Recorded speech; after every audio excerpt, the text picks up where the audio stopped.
Halo semua, teman-teman kelas 4 SD Lab School Cibubur. Apa kabar semua?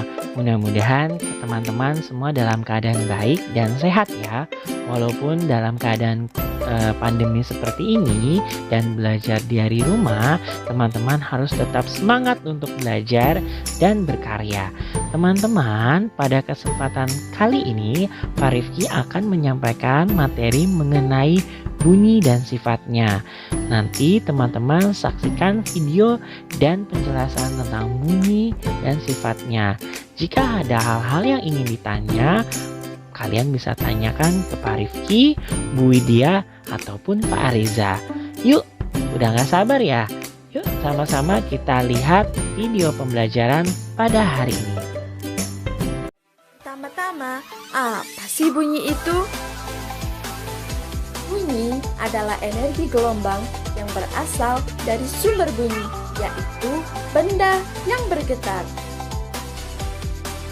Gelombang bunyi merupakan gelombang mekanik yang dapat merambat melalui medium.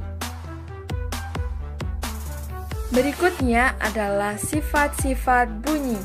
Pertama, bunyi dapat merambat melalui zat padat, zat cair, dan gas.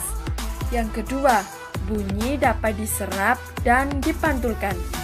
Yang ketiga, bunyi dapat dibiaskan. Yang keempat, bunyi termasuk gelombang longitudinal. Medium perambatan bunyi ada 3, yaitu padat, cair, dan gas.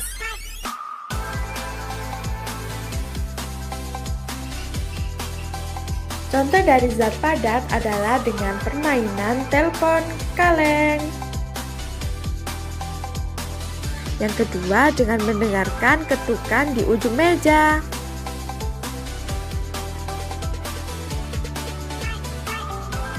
Contoh dari zat cair yaitu dengan mendengarkan air melalui corong yang baknya dipukul menggunakan batu. Contoh dari zat gas adalah melalui bunyi lonceng atau dengan berbicara dengan teman. Berikutnya adalah jenis-jenis bunyi pantul. Yang pertama yaitu bunyi pantul yang dapat memperkuat bunyi asli. Biasanya terjadi pada keadaan antara sumber bunyi dan dinding pantul jaraknya tidak begitu jauh, misalnya kurang dari 10 meter. Halo, apakah ada orang di sini? Halo, apakah ada orang di sini? Yang kedua adalah gaung, yaitu bunyi pantul yang terdengar kurang jelas atau tidak sejelas bunyi aslinya. Gaung terjadi karena bunyi pantul bercampur dengan bunyi asli. Naina, kamu di mana? Naina, kamu di mana? Naina, kamu di mana? Yang ketiga adalah gema, yaitu bunyi pantul yang terdengar setelah bunyi asli. Gema terdengar jelas seperti bunyi aslinya. Sifat bunyi yang ketiga yaitu bunyi dapat dibiaskan. Contohnya adalah fenomena petir yang terdengar lebih keras pada malam hari karena suhu udara bawah lebih dingin daripada suhu udara atas. Sifat bunyi yang keempat yaitu bunyi termasuk gelombang longitudinal, yaitu gelombang yang arah rambatannya sejajar atau sama dengan arah getarnya. Jika arah getar bunyi ke kanan, maka gelombang bunyi juga akan merambat ke kanan. Sumber bunyi adalah semua benda atau alat yang dapat menghasilkan bunyi. Oke, lanjut ke sumber bunyi dalam kehidupan sehari-hari. Pertama, ada gitar. Adalah salah satu sumber bunyi yang mengeluarkan suara dengan cara dipetik. Yang kedua, ada seluring.